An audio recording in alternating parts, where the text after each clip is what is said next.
Beloved citizens, I welcome you to Live with Chatufa. This is the platform of the gospel of the Zimbabwean people. We continue to give you updates of what is happening in the nation. I hope you are blessed wherever you are in the four corners of the world.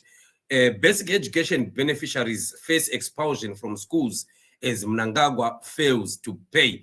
I'm just giving you this report because we've talked about this in the past right on this show. There is a time that we were discussing about BEAM. Those that are in Zimbabwe especially, they understand what BEAM is. The basic education beneficiary, it's actually an aid that is government is paying for those children that are underprivileged, those children that are probably with no parents, orphans, and things like that.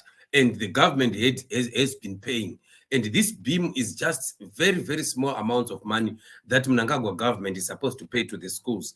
But from the time that we did a report on this issue, I don't know, some months ago, up to now, schools have not received this money from Mthuli Ncwebe's offices. So it is so sad that the Minister of Education still is not received money from Mthuli. Mthuli has nothing to offer and everything is stuck.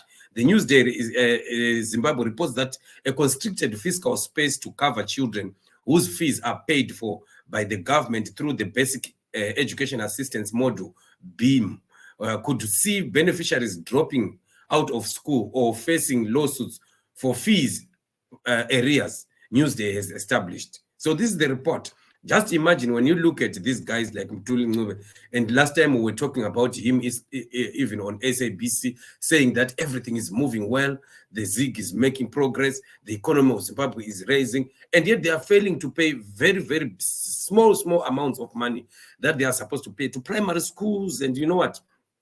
And other schools that are in the rural areas and a few others probably in the towns. But it's not really a big deal of money that could cause the government to have headaches, but only that they don't have the willpower. These people, they don't have the thirst to do the right thing for the Zimbabwean people. Mnangagwa is busy with his own things. This is a government that is just busy doing what it wants.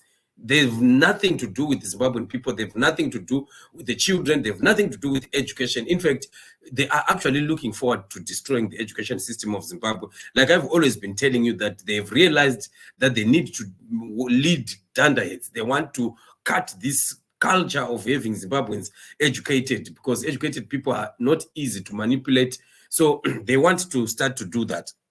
But it's a very sad thing because what is happening is in the new Great Zimbabwe is going to have a certain group of people, a certain generation of children that are not educated, of Zimbabweans who can't write, who can't read, you know, who are going to be, entering the new Great Zimbabwe. And it will be very, very difficult for them in that competitive life because Zimbabwe is going to start rising and there's going to be competition of businesses, of employment, of companies opening up, people taking up jobs, careers, and things like that. And it was good to have most of our children, our young people educated so that they could also fit in. You see, there's a lot of skilled people that are outside the country right now.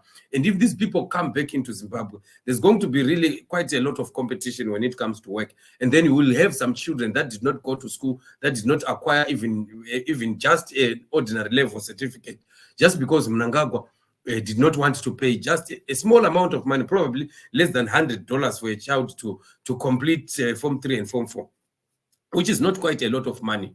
So this is just a sign that we don't have leaders. It's a sign that we have a government that does not care. They are just destroying everything. The teachers are poorly paid. Teachers are paupers in Zimbabwe. Teachers have tried to cry out. Right now, they continue to persecute the leadership of Teachers Union. We've seen the issues of Obed Masaraure and how he's being threatened and how he's being, victimized by this very government of Mnangagwa. It is a very sad development, sad scenario, really. But what can we do? We just need to continue standing as citizens of Zimbabwe and intercessors to pray for freedom. We need freedom. We need to push for freedom. We need to demand freedom from ZANU-PF because our children, our young generations are being destroyed. And even those that were supposed to be carrying over, those that needed probably to correspond with their education, they are failing to do so because things are exorbitant. Imagine they continue to to demand US dollars even for examinations. What are examination fees for anyway? People are paying school fees in the schools. What are examination fees for? Examination fees where teachers are going to, the same teachers that are paid by the same government will be coming to mark examinations. What is that fee for?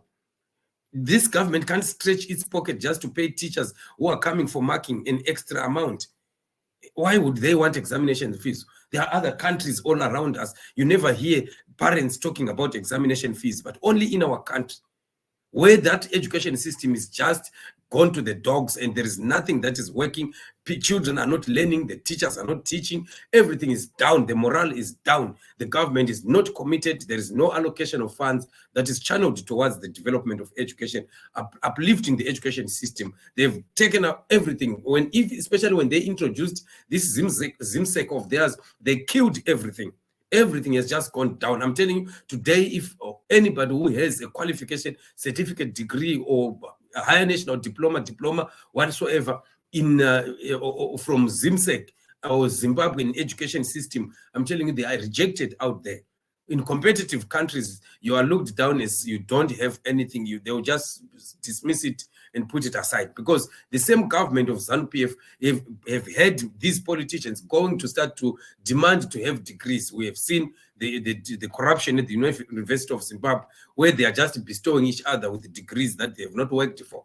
And overnight, people are waking up and they start to call themselves doctors, and doctor so-and-so, doctor so-and-so. So all this is just putting the education system to the drainage. And everyone who is around us is beginning to see that we just have clowns in Zimbabwe. So our education system, which used to be classic, which used to be one of the best in Africa, is now looked down upon by almost everyone. And instead of having people coming into Zimbabwe for education, rather we are going to end up having most of the Zimbabwean people going out to countries that had lower education standards than us, even better now, because they'll be much better than where we are today. So it's a sad development, really. We need our country to be freed. We need to have a new government that cares, that uplifts all these areas that ZANU-PF is neglecting, because they are busy stealing and looting and planning and plotting on how they can make themselves even richer. So this is it. This is the report that I had for you. I will keep on giving you more and more reports as we continue to go throughout the day. Otherwise, be blessed, family. Thank you for joining me. Remember, as always, subscribe to the channel. I'm very grateful. Subscriptions are really rising. It seems the family is now really responding, and many people are responding to subscriptions. It's very, very important for us to uplift the channel. Thank you so much. Remain blessed. We shall meet in the coming update. Thank you. Remain blessed.